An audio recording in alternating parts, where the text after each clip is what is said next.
All right, we're finally on our fourth section, the development of social complexity. First, we're going to define what social complexity is.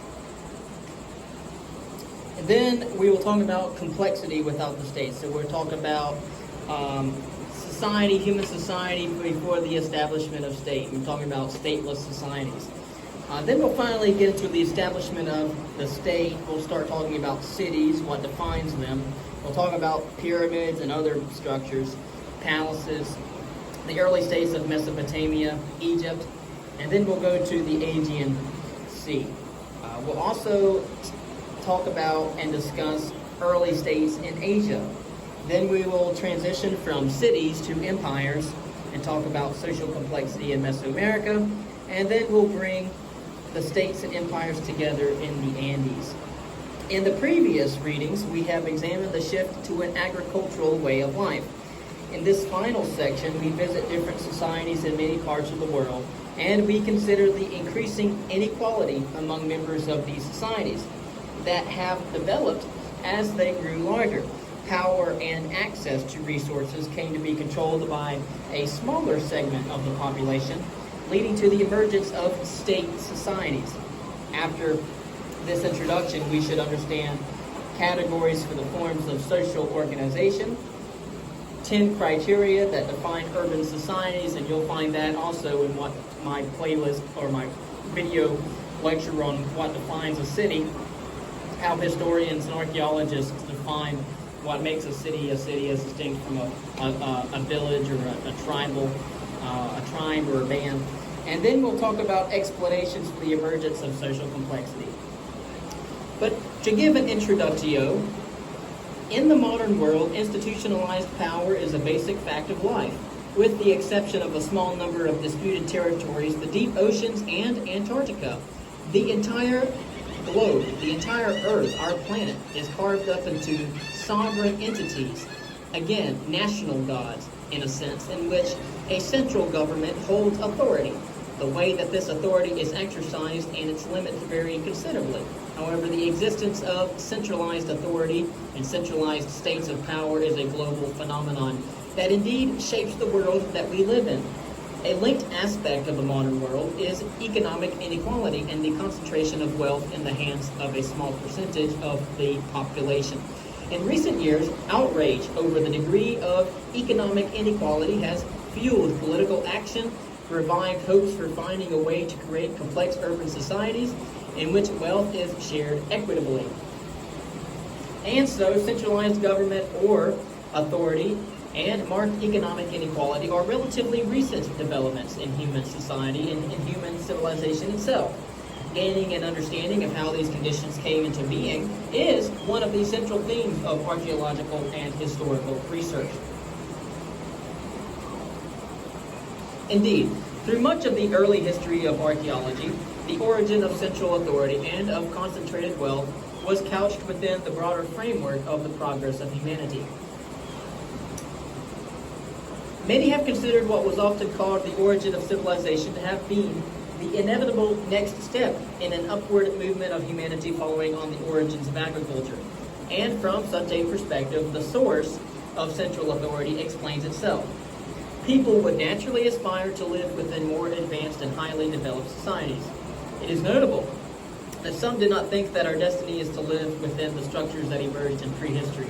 Rather, many have studied the past in order to help develop an understanding of how to build a different future. Today, however, most archaeologists have a more subtle understanding of the development of politically complex human societies.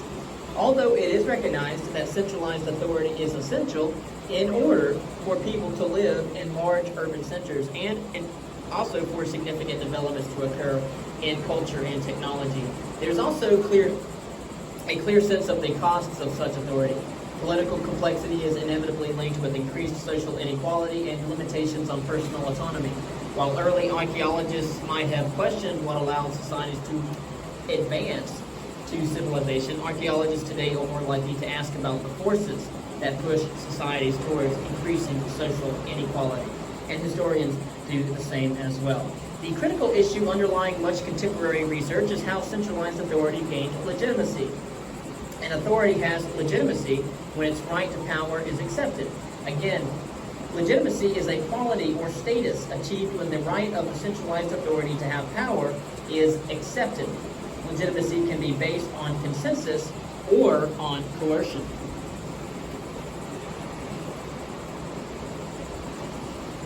One question is, to what degree is the legitimacy of authority the result of consensus or coercion? In a system grounded in consensus, members of society believe in the rights of the centralized authority.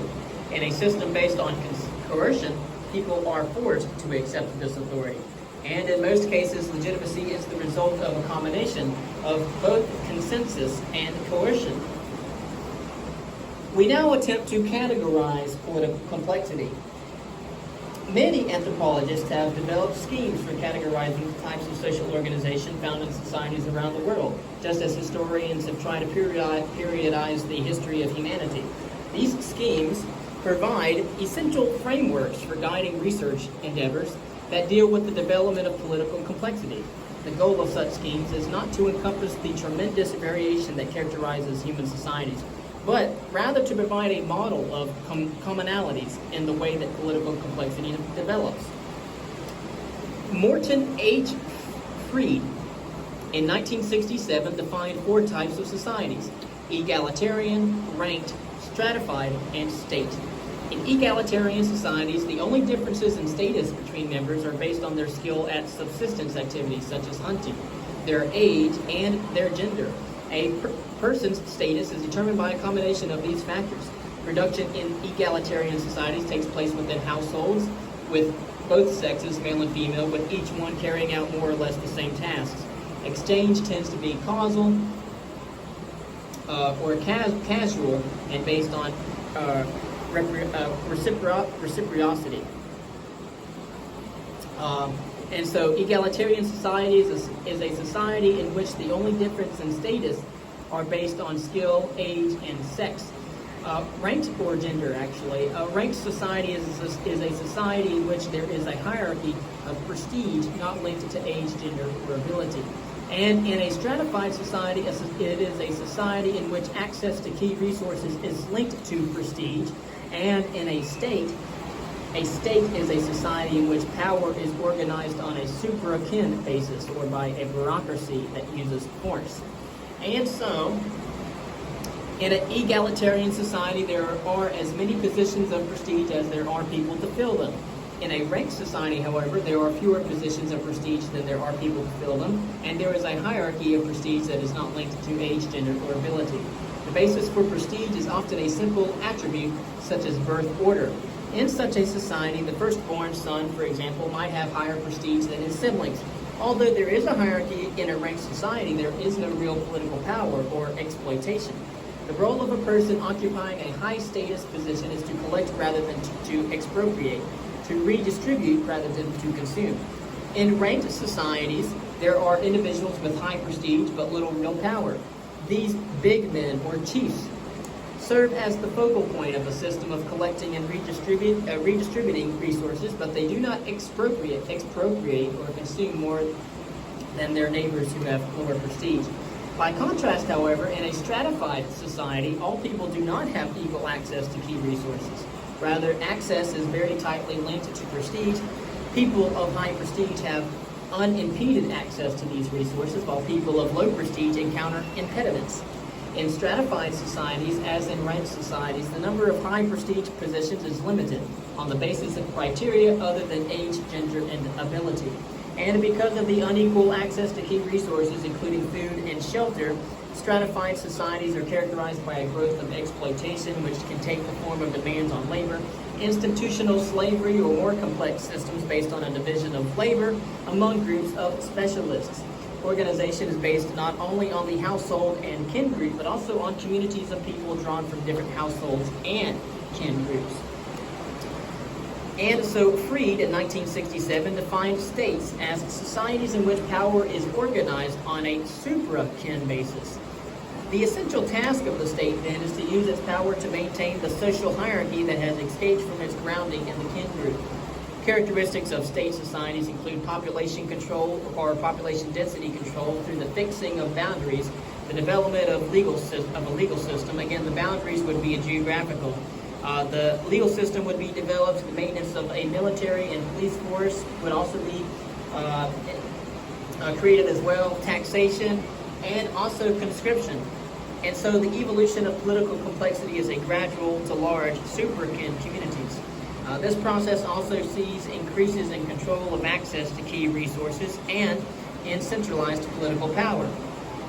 A similar scheme developed by Elman Service in 1971 divided societies into bands, tribes, chiefdoms, and states. Again, we had band societies, which are smaller than tribal societies, or tribal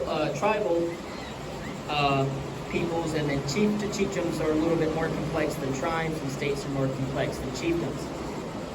The definitions of band and tribe societies correspond roughly to egalitarian and ranked societies. Of course, chiefdoms are societies characterized by an intermediate level of social complexity where centralized leadership is based on heredity. However, leaders in these societies have little ability to use force in order to maintain order, relying on religious authority, for example, as their source of power. State societies are sharply different from chiefdoms in that government and law are backed by force.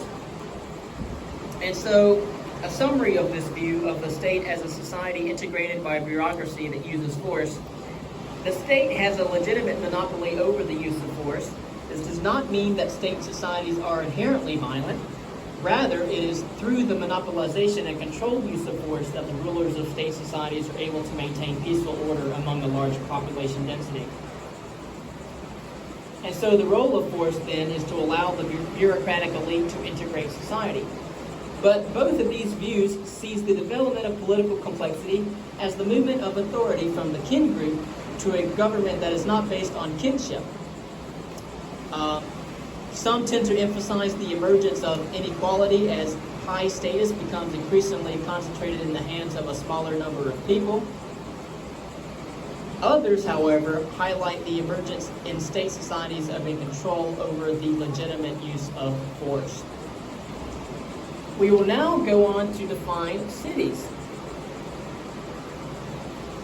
Again, Gordon Childe in 1942 chose to sidestep the search for the early state by shifting the emphasis from political institutions to the cities that characterize urban society. An urban society is a society in which people live in large cities. There are 10 criteria for defining an urban society. In the modern world, urban centers are characterized by high population densities as well as a high degree of planning. There are 10 criteria that archaeologists could use to identify urban societies in the archaeological record. Urban centers, surplus production and storage, taxes to a deity or king, monumental architecture, a ruling class, writing systems or some primitive bureaucracy, exact and predictive sciences, and sophisticated art styles, foreign trade, and specialist craftsmen. In the same way that Childe saw the origins of agriculture as the Neolithic Revolution, he also saw the development of state societies as the Urban Revolution. Once again, all aspects of human life were transformed by interlocking changes in economy and society. Again, the criteria that archaeologists sometimes use to identify urban societies in the archaeological record would be urban centers, surplus production and storage, taxes to a deity or king, monumental architecture, a ruling class, writing systems, exact and sometimes predictive sciences, sophisticated art styles, and foreign trade, as well as craftsmen who were specialists in their field. The advantage of this list of criteria is that they are likely to leave visible traces in the archaeological record. But a number of these criteria are very poorly defined. For example, how big does a settlement have to be to count as an urban center? Many archaeologists and historians have debated as to how big a society has to be before it is characterized as a city. Furthermore, this list does not make it clear why these criteria are relevant, other than the fact that they are archaeologically visible. One solution to this problem is to define the urban center in terms of its place in a regional settlement system. For example, Henry Wright and Gregory Johnson in 1975 emphasized that in urban societies there is a hierarchy with at least 3 different levels of settlement size. This hierarchy is significant because it reflects a differentiated administrative structure. And a clever turn of phrase, Norman Yaffe in 2005 points out that the birth of the city was also the origin of the countryside. The movement of people in power into cities inevitably restructured the lives of people living in towns and villages, and of course people in other less well-developed societies. And of course we have the development of the state, and we have state societies and stateless societies. We have developed countries, for example, today, and underdeveloped countries. So for example, industrialization of developed countries made it even more apparent that there are now underdeveloped countries. Inequality is an essential element of all human societies, but even in those societies that describes a egalitarian society, there are differences in status based on skill, age, and gender. The categories developed are useful tools, but they should not trick us into believing that the emergence of inequality followed a single trajectory in all societies in all times and places. For example, the societies of the northwest coast of North America offer a fundamental challenge to our expectation that the emergence of political complexity builds on the economy of a village or a village farming way of life. These complex hunter-gatherer societies had a subsistence base that included a broad range of marine and terrestrial resources, lived in villages, and had a complex social hierarchy that included the institution of slavery. And perhaps any attempt to take societies into a category such as a chiefdom or a state is misguided. One could argue that it would be better to study social complexity as a continuum, or alternatively, to focus on the internal logic of each individual society as it exists in and of itself. There certainly are dangers to taking a comparative approach to the emergence of political complexity. Again, we're talking about a comparative approach to state formation. And of course, while recognizing these dangers, Bruce Trigger, for example, in 2003, wrote an eloquent defense of comparative studies when he said, quote, "The most pertinent issue confronting the social sciences is the extent to which human behavior is shaped by factors that operate cross-culturally as opposed to factors that are unique to particular cultures. Given the biological similarities and the cultural diversity of human beings, how differently are they likely to behave under analogous circumstances?" The answer to this question is crucial to understanding human behavior and cultural change and shaping the future course of human development in history. And of course, he says that the most important issue confronting the social sciences is the extent to which human behavior is shaped by factors that operate cross-culturally, as opposed to factors that are unique to particular cultures. And of course, we do want to understand human behavior and cultural change and how this shapes the future course of human events and human society and development. And adopting a comparative approach allows archaeologists to explore the regularities associated with the formation of states, regardless of the context in which that formation occurs, and at the same time to appreciate the unique features of the process in particular geographical regions. State societies can be divided into primary states, which form without external influence from neighboring state societies, and secondary states, which form under the influence of neighboring state societies. And as with the origins of agriculture, the transition to state societies is a process that took place independently in a number of regions. Increasingly, archaeologists are paying close attention not only to the processes leading to the formation of states, but also to those that caused them to collapse.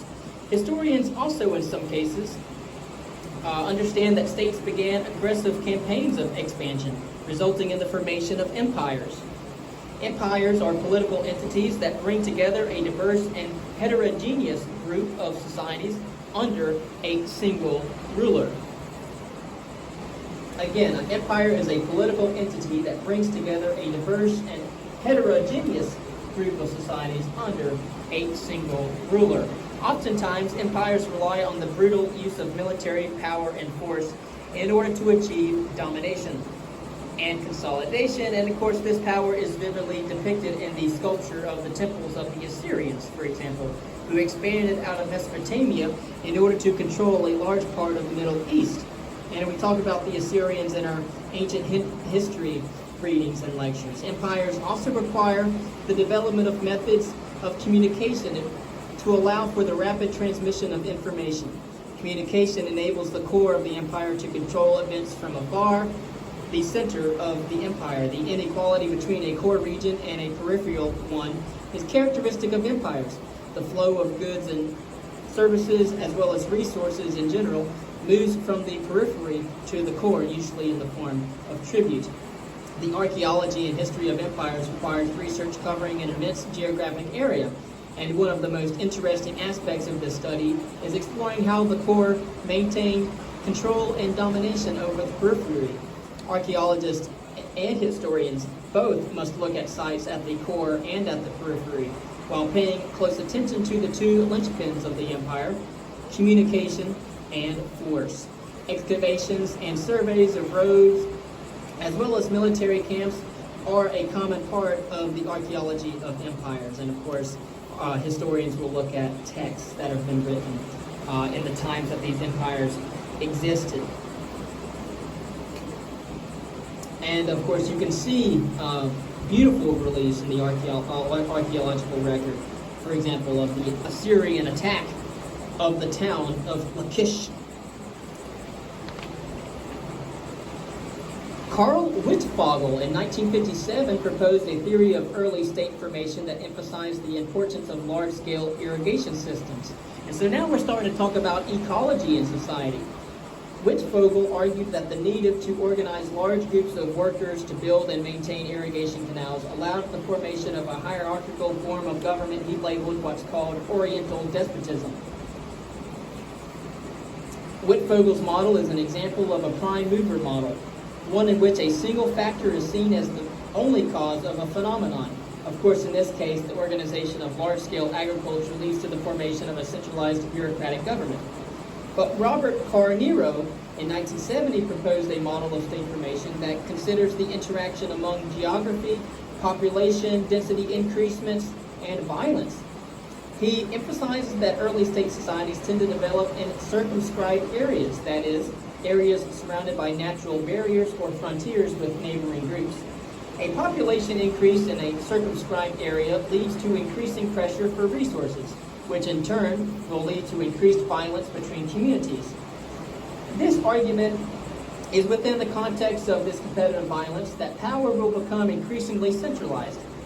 Unlike Wittfogel's model, the circumscription model proposed by Carneiro suggests that it is the interaction among multiple factors that leads to the development of state societies. The source of power. Exploring early state societies is essentially a search for the roots of power. Of course, power in politics existed before the development of language, but the glue that held these large-scale, highly differentiated societies together, we're trying to understand how did some people gain the ability to control the actions of others. The critical characteristic of power in state societies is that it comes to reside in institutions. Institutions, as we have learned, is the essential part that makes up a state. And so, we're talking about these institutions as well as developing around charismatic individuals. A number of archaeologists and historians have suggested that the control of information was a major element in the formation of state societies. The rise of a centralized bureaucracy rested on the ability to gather, control, and record information. The development of specialized craft production. It also involved the transmission of elaborate technical skill and knowledge among a small group of people. The development of writing systems, again, the very beginning of history, and mathematical knowledge as well, gave the centralized government the ability to control resources and people. And this is called logistics in our modern day. Theories of the origin of the state tend to focus on factors drawn from Western economics. Access to resources, control of labor, population size, competition, access to information, and bureaucracy are among the many factors that are often stressed as underlying the power of the centralized government of early states. And another approach is to ask how the people themselves saw the world in which they lived. And from this perspective, it is likely that part of the power of rulers flowed from their possession of unique symbols of power and an intimate connection to the gods or deities or divinities. For example, the power of special objects, be they banners, thrones, or scepters, pillars, or totems, to invoke fear, awe, or loyalty is a force that must be kept in mind when trying to understand how centralized bureaucracies came to have legitimacy in the eyes of their subjects. In the coming reading, we will explore the emergence of state societies from a comparative perspective. We will begin with 4 societies that afford clear and cogent evidence of a complex social organization without the institutionalization of power that is characteristic of state societies. From this foundation, we will then move on to examine early states and that are organized geographically. Our own experience living in a world structured by complex local and global political interrelationships serves as the backdrop to all of these cases, and we are essentially examining how the world that we inhabit came into being. We look at modern symbols of power. We can see, for example, the former Queen of England, Queen Elizabeth II, and her husband, Prince Philip, opening Parliament with all their regalia and their thrones and their crowns and their medals and their the castles and cathedrals. We understand, for example, through this reading that archaeologists today and historians see the development of political complexity as a process that requires explanation and cannot be viewed as the natural result of progress. Political complexity is linked with increased social inequality and limitations on personal autonomy. And authority has legitimacy when its right to power is accepted. Legitimacy, again, can be based on coercion or consensus, or it can be based on both consensus and coercion. Morton Freed developed a system of classifying human societies into egalitarian, ranked, stratified, and state societies. For Freed, state societies are defined as the organization of society on a supra-kin basis. Elman Service, however, divided human societies into bands, tribes, chiefdoms, and states. And so we could talk about band society, tribal societies, villages, kingdoms, and states. For Service, state societies are defined as a system that implements bureaucratic government by force. And again, bureaucratic government could just be basic writing. Gordon Childe, for example, developed a definition of urban societies based on his 10 criteria. Karl Wittfogel explained the emergence of states as a response to the need to organize large groups of workers for public work projects. And so that's the division of labor, the emergence of states as a response to a division of labor, the need for the division of labor to organize large projects and public works. Robert Carneiro argued that states developed in circumscribed settings as a response to the warfare that was generated by population density growth. And empires are political entities that bring together a diverse group of societies under a single ruler. We might want to ask questions such as, how does one system for classifying societies differ from another? Why is it pertinent for archaeologists and historians working on state societies not to focus exclusively on the excavation of tombs and palaces? And also, how do Wittfogel and Carneiro explain the development of state societies? Why is such an explanation needed? And so here we understood egalitarian society, ranked society, stratified society, and urban society. We went over the definition of state, the definition of legitimacy, and the definition of empire. Next, we will talk about complexity without the state, and we will talk about some of the most impressive archaeological sites in the entire world. And some of these societies would be described as ranked or stratified societies. Some of these societies would be described as chiefdoms.